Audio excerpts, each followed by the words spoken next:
Depois de cair do dedo de Deus, ele se encontra com uma raposa e fala que depois de 2 dias ele finalmente conseguiu descer do dedo de Deus. E comenta que o avô dele tinha falado sobre uma vila e cidade que era um local onde se reunia muitas pessoas cheias de casa. Só que a raposa não entende e começa a ir embora. Percival segue ela porque ele não queria ficar sozinho. E aí a raposa começa a fugir. E ele, perseguindo ela, encontra um grupo chamado Trupe de Performances de Rua Cats. Eles estavam ensaiando sua apresentação, com exceção do comediante do grupo, o Donnie, que não via sentido em ensaiar sem ninguém vendo. Percival aplaude eles, porque é a primeira vez dele tendo contato com esse tipo de apresentação, na verdade tendo contato com outras pessoas até. E aí ele pede para vir de novo, mas o babaca que não queria ensaiar quer cobrar dele. Só que o Percival nem sabe o que é dinheiro. Afinal, ele vivia isolado, e aí ele fala pro Percival emprestar a bagagem dele, que em troca ele iria mostrar os truques dele. Ele usa a magia que faz o Percival flutuar, e o cara mete o pé com a bagagem, cara. Como assim? A menina olhando lá fica indignada, dá uma lição de moral no cara, falando, mano, deixa de ser vacilão, cara. Uma criança lá sozinha, perdida, sem ninguém, sem pai, sem mãe. Você tem que voltar para ajudar ele. Aí ele reclama, dizendo que já tava longe demais, só que o Percival ultrapassa eles. Aí o Donnie devolve a bagagem dele, e ele pergunta se conheceu um Ironside. E o Katz pergunta se era o pai dele, e ele fala que era o pai, que matou o avô dele. Nossa, família maravilhosa.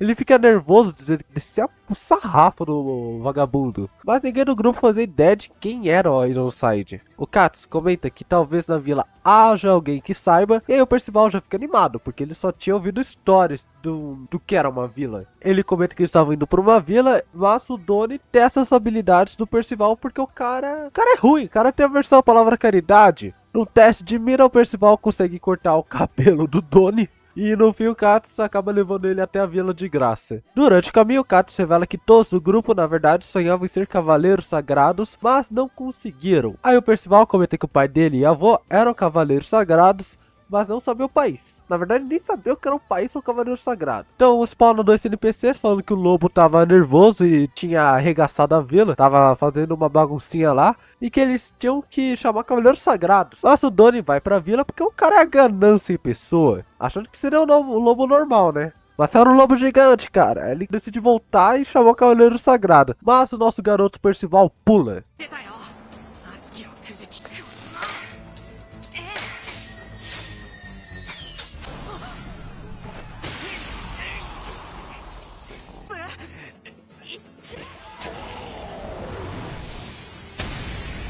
お前何をしてくれるんだ。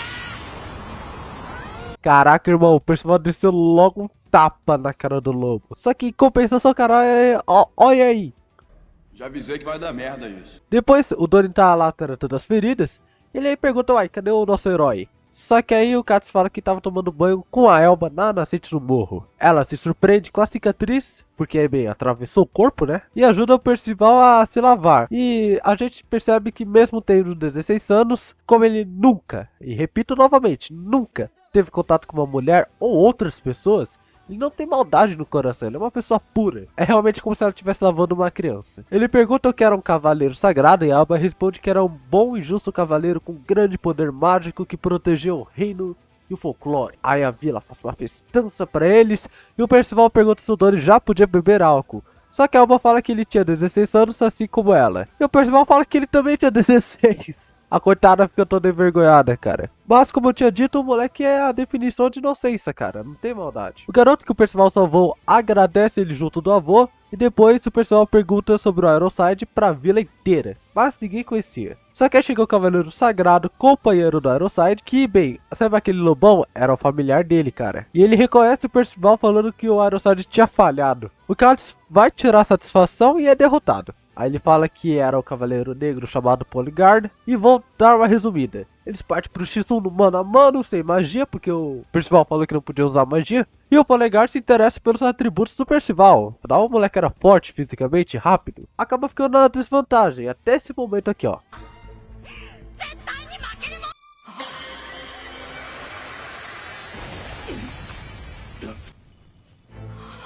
には魔力などない。ならば貴様から溢れ出るものの正体は何だ。 É, galera, o Percival não sabe sobre o poder mágico, nem faz ideia do que é. próximo episódio vai ter mais porradaria, pancadaria, irmão. E casos de família, obviamente. E o vídeo vai ficar por aqui. Um grande abraço e até a próxima, galera.